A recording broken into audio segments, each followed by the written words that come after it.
tous, ça c'est Bouligas. J'ai entendu un chat. Allez là, ça. C'est parti, allez on y va, let's go. Oh, tu me regardes. Hein? Alors, bonjour, bienvenue à tous pour cette nouvelle vidéo avec le chat. Voilà, alors je suis content de vous accueillir donc pour cette deuxième vidéo. Alors, aujourd'hui qu'est-ce qu'on va faire comme vidéo? Ben aujourd'hui on va faire une petite vidéo objet. Comme le dimanche c'est la journée des objets, on fait un jour un objet, vous vous rappelez à l'époque on faisait un jour un objet quand on était confiné. Et bien aujourd'hui on va faire un jour un objet, mais on va faire un jour un objet sur les animaux fantastiques. Allez, on fait que les animaux fantastiques. Même si la dernière fois, dimanche dernier, je vous avais présenté le Macusa, qui est des animaux fantastiques forcément. Aujourd'hui, on va faire d'autres objets, des animaux fantastiques, parce qu'après tout, eux aussi, ils ont droit. Et oui, et voilà. Allez, c'est parti pour cette nouvelle vidéo spéciale animaux fantastiques. Let's go, c'est parti. Yeah. Alors, on commence par quoi? On commence par quoi? Par le carnet de Newt Scamander, Norbert Dragono, comme vous voulez, hein. Version anglaise, version française. Alors le carnet, celui-ci c'est le carnet officiel Noble Collection. Je sais plus si on l'a acheté à Londres ou si c'était ici, je sais plus. Voilà. Je vous avais dit donc n'oubliez pas si un jour vous allez à Londres, passez par Covent Garden à la boutique de Noble Collection. Franchement vous allez halluciner, c'est juste magnifique. Vous pouvez pas la louper, toute la devanture est bleue. C'est quand vous sortez du métro de Covent Garden, vous sortez, station de Covent Garden, vous sortez de la bouche de métro et c'est à gauche. Vous traversez la rue, un peu plus loin, vous continuez tout droit et un peu plus loin à droite, il y a la boutique Noble Collection. Voilà, donc on passe le carnet de Newt Scamander. Alors, il est pas mal réussi, les lanières sont en cuir, à l'intérieur il n'y a pas grand chose, je vais l'ouvrir. Par contre les lanières elles sont très fines donc à manipuler avec précaution parce que ça risque de se casser facilement. Voilà, c'est un petit carnet, donc il n'y a absolument rien de noté à l'intérieur. Très bien réussi, franchement on peut pas enlever ça à Noble Collection, c'est vraiment de la super qualité. Le journal de Newt Scamander, le prix s'affiche ici, vous savez comme d'habitude. Produit Noble Collection. Allez on enchaîne, autre objet. La pomme dent. Très rapidement dans la saga, hein, vraiment elle est sur un étal de fête foraine. C'est une pomme d'amour hein, tout simplement, mais qui a des dents. Voilà, une pomme d'amour avec des dents. Voilà. Donc là, il y a le caramel qui a fondu parce que normalement, voilà, hein, voilà, vous savez, elles sont posées à l'envers. Vous connaissez les pommes d'amour dans les fêtes foraines. C'est ça. Alors là, en fait, c'est un stylo. Petite anecdote, donc je crois que j'avais déjà dit, mais je vous la répète. Cette pomme, donc celle-ci, on l'a achetée à la boutique Noble Collection de Covent Garden. Et au moment de revenir, donc quand on a pris l'avion, vous savez qu'ils passent les valises au scanner, hein, à l'aéroport. Et c'est encore à l'époque on pouvait y aller. Hein. Rien que ça me manque déjà aussi. Même de repasser tous les contrôles et tout, c'est dommage. Pourvu qu'on y retourne, c'est tout ce que je dis. Voilà. Donc, je reviens sur la pomme. Elle était dans la valise de mon épouse. Voilà. Et la valise est mise de côté. Voyons rouge. Pip, il y a quelque chose dedans qu'il ne faut pas que ce soit. Le problème, c'était ça. Voilà, c'était ça. En fait, ils ont cru, comme elle est pleine, elle est lourde, hein, elle est en porcelaine. Donc, ils ont sorti la pomme. Tout le monde regarde. C'est une pomme avec des dents, quoi. Qu'est-ce qu'il y a? C'est quoi le problème? T'as jamais vu une pomme avec des dents? Voilà. Et donc, ils ont tiré la valise avec les dents. La pomme avec des dents. Et ils ont repassé la pomme dans le scanner, toute seule, pour voir s'il y avait quelque chose à l'intérieur. Ben, y a rien, c'est une pomme avec des dents. Voilà. On avait beau le dire. Voilà. Je vous affiche le prix aussi ici. Hein. Voilà. Donc, la pomme avec les dents, petite anecdote, tu vois, puis voilà, puis elle fait partie de la collection. Voilà. Ah, merde. La carte de Paris. Alors, la carte de Paris, elle est super bien faite. Voilà. Pour les sorciers, en version française, bien évidemment. Je vous le montre bien. Voilà. Le cri de la gargouille. Attention, incident grave au cirque Arcanus. Toute personne susceptible de communiquer des informations sur cette affaire est priée de prendre contact avec les acteurs du BDLJM, Bureau de la Justice Magique. Vraiment, il est bien fait. Hein. Regardez, regardez tous les détails et tout. C'est vraiment bien réalisé. Avec les publicités et tout, voilà. Alors cette carte, il faut savoir qu'elle a été distribuée, elle n'est pas en vente, mais on peut la trouver d'occasion, distribuée gratuitement pour l'avant-première des Crimes de Grindelwald à Paris.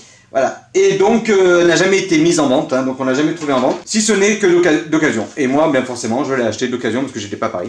Voilà, donc la carte de Paris des Crimes de Grindelwald, une très belle pièce également à avoir dans votre collection si vous aimez les animaux fantastiques. Mais si vous aimez le monde de J. Caroline, vous aimez les animaux fantastiques, même si beaucoup d'entre vous ne sont pas d'accord. J'attends de voir le troisième opus pour voir ce qui a été rectifié. Piquette. Alors Piquette, vous le connaissez, hein, Piquette c'est l'ami fidèle de Norbert Dragono. Celui-ci on l'a acheté à King Cross, à la plateforme de 3 quarts, donc à la boutique Harry Potter de Londres, à King Cross. Vous savez, c'est des petites figurines articulées avec un fil de fer dedans, et en fait, vous pouvez faire ce que vous voulez, vous pouvez bouger dans tous les sens. Voilà, et le pauvre, je vais lui casser le bras. Et c'est voilà, c'est le petit Piquette qui est très bien réussi. Tédé, Piquette, voilà. Et il a toujours ça dans la poche, comme ça, vous savez, c'est son petit personnage fétiche. Voilà. Alors, le pendentif de Grindelwald. Alors, le pendentif de Grindelwald, vous savez que Dumbledore et Grindelwald ont fait un pacte de sang, et leur pacte est scellé dans ce pendentif. Le pacte, exactement, on n'en sait pas encore grand-chose, hein. Voilà, ils ont fait un pacte, donc ils peuvent pas se tuer l'un l'autre. Vous avez la petite chaîne derrière. Voilà. Donc pareil, je vous mets le prix ici. Celui-ci, pareil, encore une fois, il vient de la boutique Noble Collection de Covent Garden, à Londres. C'est des produits que j'affectionne particulièrement, car ils sont d'une très belle qualité de réalisation. Voilà, j'y arrive. Vous voyez, je sors des mots des fois assez longs, moi aussi, hein, voilà. Le pendentif de Grindelwald, à avoir dans sa collection quand on est fan. Les livres du film. Vous savez qu'il n'y a pas eu de livres avant les films, ils ont sorti directement les films.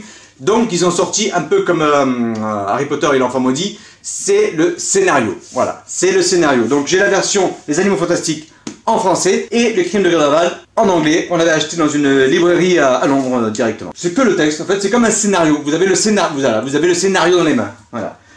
Aussi bien l'un que l'autre. Donc c'est la version anglaise et la version française du 1 et du 2.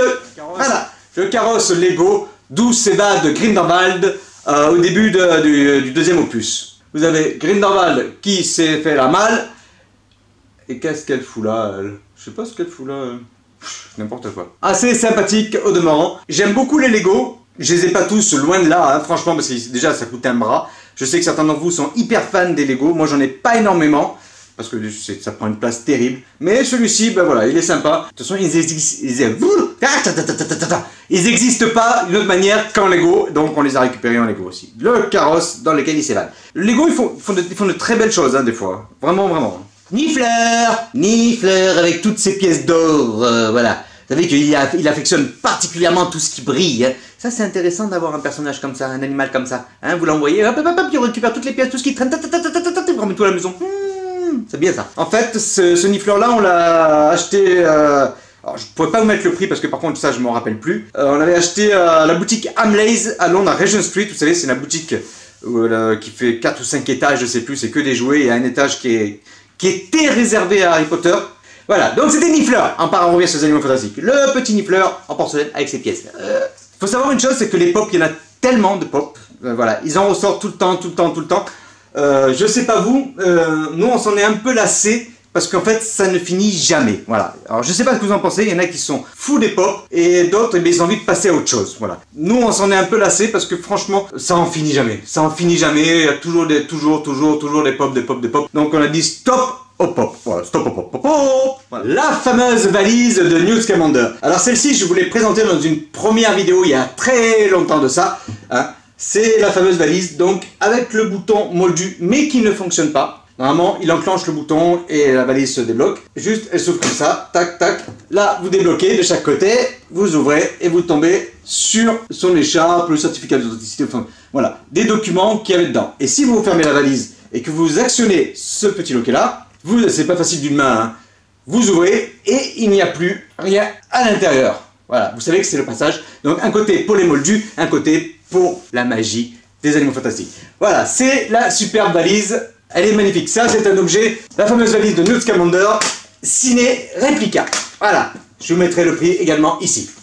Une très belle pièce également à avoir dans sa collection, qui n'est pas donnée. Je reconnais que c'est pas donné. Et je reviens pas encore sur le fameux mur à baguettes, le mur que vous connaissez, le mur qui regroupe l'intégralité de toutes les baguettes aujourd'hui disponibles, ainsi que toutes les figurines Ignomos que vous avez déjà vu dans la précédente vidéo, ainsi que le Makusa qui est là. Voilà. Donc écoutez, je vous fais ce petit coucou des Animaux Fantastiques sur cette dernière vidéo. Les objets de la collection des Animaux Fantastiques ne sont pas très nombreux. Forcément, c'est une saga qui va grandir, donc d'autres objets forcément vont arriver. Et bien écoutez, cette petite vidéo du dimanche vous aura emmené vers les Animaux Fantastiques. J'espère que ça vous aura plu, j'espère que ça vous aura intéressé, les Animaux Fantastiques, parce que eux aussi, ils ont droit à leur place. Voilà. Allez, je vous dis un bon dimanche et puis rendez-vous la semaine prochaine pour une autre vidéo. Voilà, allez, merci à vous, ciao, bye.